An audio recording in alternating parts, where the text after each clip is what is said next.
season 2022, it's over. It's the end. Now it's December, and we're just looking back on the whole season. It starts quite well. I start with the Ironman and with the half distance. That was my goal, and then continue with the Olympic qualifications, the second half of the year. First half was Ironman Texas, which was going really well. It was better as my expectation. I was in the lead with Sam Langlow, and we were doing pretty good, and I was hoping for a top 3, but obviously the mistake of the beginner, probably I didn't drink enough or I didn't put enough salt into drinks. About first 10K started to cramp up. I had to pull out from the race in the half of the distance, still from the possible qualification positions, but yeah, it was quite upsetting, but I was quite also happy that actually I could perform on the long distance as well. The second race was in Samorin, in Biomechanics, where we are now. That was going also very good.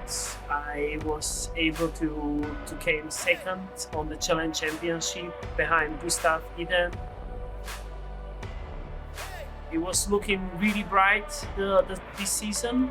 Since that it started to fall apart, my Achilles and my injury, and I was starting to hurt my Achilles, which was still kind of manageable to race. I was still in a good overall shape, so I was trying to just keep going and do the most of the Olympic qualification races.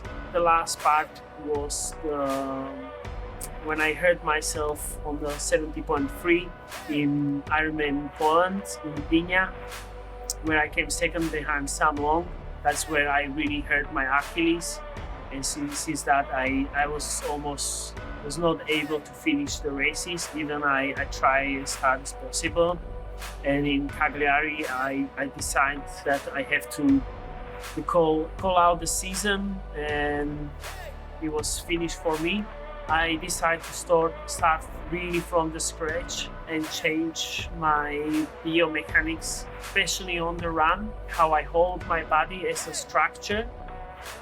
Yeah, that's giving me hope for the next season, 2023, where I would like to have few goals.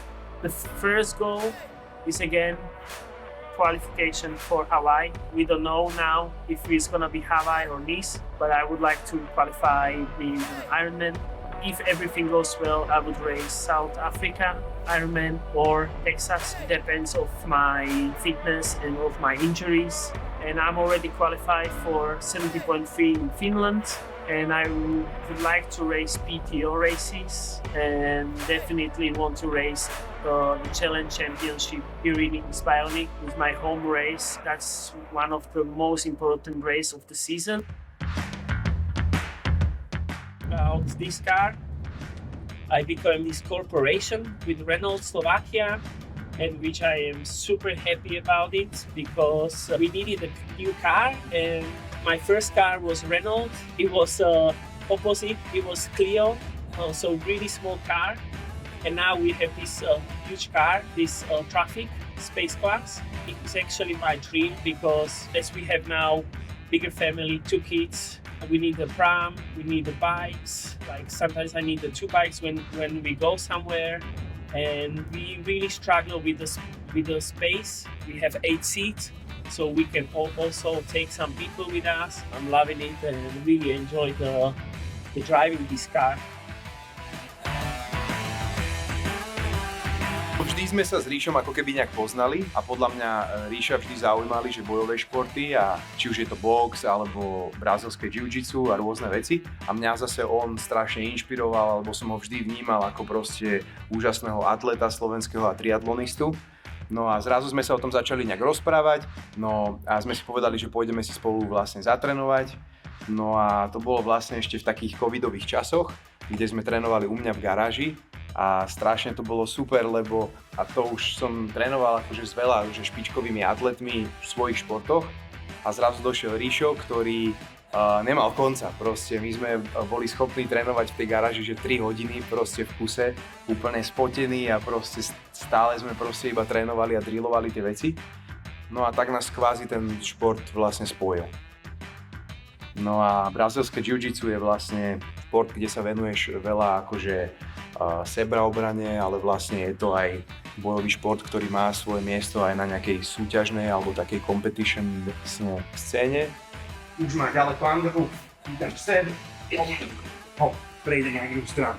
Myslím si, že aj pre Ríša má tento šport proste strašne veľa plusov a vlastne to je asi ten dôvod, že prečo to zaradil do toho svojho tréningového širokého repertoáru, lebo to človeku dáva strašne veľa jednak disciplíny, jednak tvrdej roboty, takého stále proste zlepšovania nejakého svojho.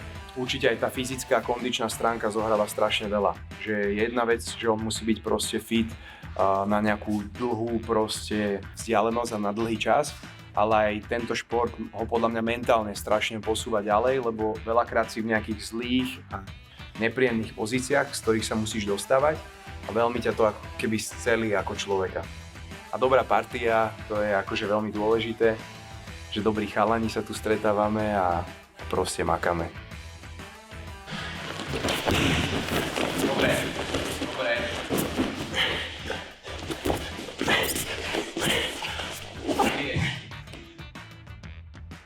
Dneska bol dobrý tréning, sme si zamakali, nikto sa nezranil a môžeme ísť trénovať ďalej. Richard came with Achilles tendon problems. Basically what we found out that during his run, he was leaning more towards the left leg. And what we were trying to accomplish is to decompress his whole biomechanics to actually lift up the force, putting too much pressure on the Achilles tendon. So that's how we started. We focused mostly on the activation of the calf muscles. We're looking actually to activate these gluteal muscles to create a spiral from the glutes towards the Achilles tendon. Okay, and afterwards we focus on the decompression of the spine. So what we found while he was running, he was holding himself too much into kyphotic flexion. This, okay, and we just try to create as much extension, create the vectors, the force to pull this up as much as we can towards up. Okay, so this way there's not too much pressure going down the whole chain through the whole body, and basically that's what we've done. So the difference between functional patterns and the traditional physiotherapists is they're trying to really solve the problems locally. They're looking also for the activation of the back, okay? But what you should really focus on is actually on the movement, on the sequence of the movement, okay? So your arm is creating the movement and then the chest is forward. And we need to take into equation the whole body. So if we take, for example, okay, again, we are going into kyphosis here, right? And if we are trying to fix the neck here, we can move the neck forward and back. But actually what we need is to decompress and the neck will move on its own. So we are not trying to look at the problem where the symptoms are, but we are trying to look at the problem as a part of bigger structure. This really makes sense for me.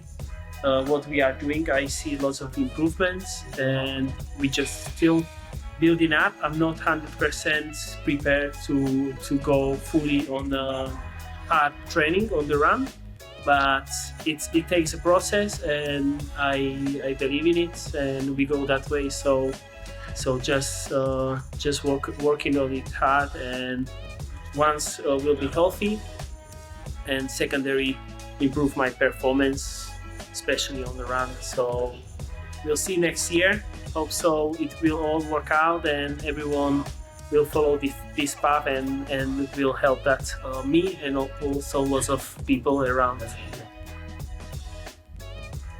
Thank you, Thomas, for the training. Thank you as well. He's my sensei and I'm learning a lot from him, so thank you very much. You're welcome. the Olympic fire is still burning inside me. We talk with the coach and we try to think how it's still possible. So we will try to qualify as a new flag. My strategy would be to race Continental Cup races. So it's a little bit lower races, but for the new flag and for the wildcard, that is for me at the moment the best way to qualify. So yeah, it's gonna be quite busy year. So I'm still looking forward to fight for the good positions. And I know that I can still be the best on the world, and now especially with the long distance. So we'll see how it will go, and we'll keep you updated with this kind of vlogs. Every second month or something, we'll put something out, so you really can to be tuned in. See you later.